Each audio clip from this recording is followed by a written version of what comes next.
સ્થાનિક સ્વરાજ્યની ચૂંટણીને લઈને તૈયારીઓ શરૂ થઈ છે। નગરપાલિકાની ચૂંટણી માટે અધિકારીઓની નિયુક્તિ કરવામાં આવી છે। 94 નગરપાલિકાની ચૂંટણી માટે અધિકારીઓની નિયુક્તિ કરવામાં આવી। ચૂંટણીની પ્રક્રિયા માટે કર્મચારીઓની તાલીમનું આયોજન કરાયું છે। ચૂંટણીની ટ્રેનિંગ આપવા માસ્ટર ટ્રેનરની પણ નિયુક્તિ કરવામાં આવી છે। બનાસકાંઠા અને ખેડા જિલ્લા પંચાયતની ચૂંટણી માટે પણ ટ્રેનિંગ શરૂ। નગરપાલિકાની ચૂંટણી માટે પણ કર્મચારીઓને તાલીમ અપાશે। તમામ જિલ્લામાં ટ્રેનરની નિયુક્તિ કરાઈ છે। રાજ્ય ચૂંટણી આયોગે આ માટે તૈયારી શરૂ કરી છે। તાલુકા અને જિલ્લા પંચાયતની ખાલી પડેલી બેઠકો માટે પણ તૈયારીઓ શરૂ થઈ છે। આવતા મહિનામાં ચૂંટણીની તારીખ જાહેર થઈ શકે છે। તો સ્થાનિક સ્વરાજ્યની ચૂંટણીને લઈને આ મહત્વના સમાચાર પ્રાપ્ત થઈ રહ્યા છે।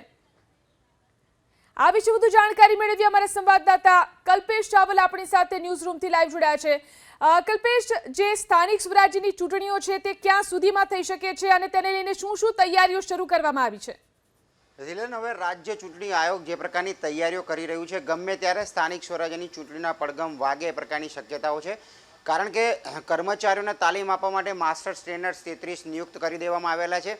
91 જેટલી જે નગરપાલિકાઓ છે જેમાં સામાન્ય અને પેટા ચૂંટણી આવવાની છે, તમામમાં નાયબ ચૂંટણી અધિકારી અને ચૂંટણી અધિકારીની નિયુક્તિ કરી દેવામાં આવેલી છે।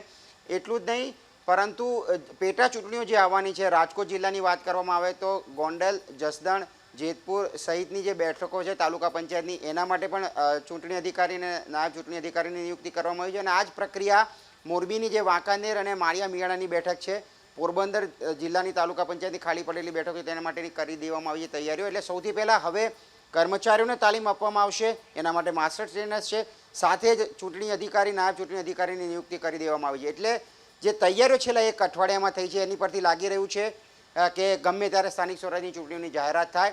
જે પ્રકારે ઓબીસી અનામતનો મામલે અટવાયો હતો આખો આ મામલો, અત્યારે હાલ જે માહિતી મળી રહી છે એ પ્રમાણે 2 જિલ્લા પંચાયત, 17 તાલુકા પંચાયત, લગભગ 90 જેટલી નગરપાલિકાઓની ચૂંટણીના પડઘમ ગમે ત્યારે વાગે ચૂંટણી એમ છે। રાજ્ય ચૂંટણી આયોગ સંપૂર્ણ સજ્જ બન્યું છે। જી આભાર કલ્પેશ, તમામ જાણકારી આપવા માટે।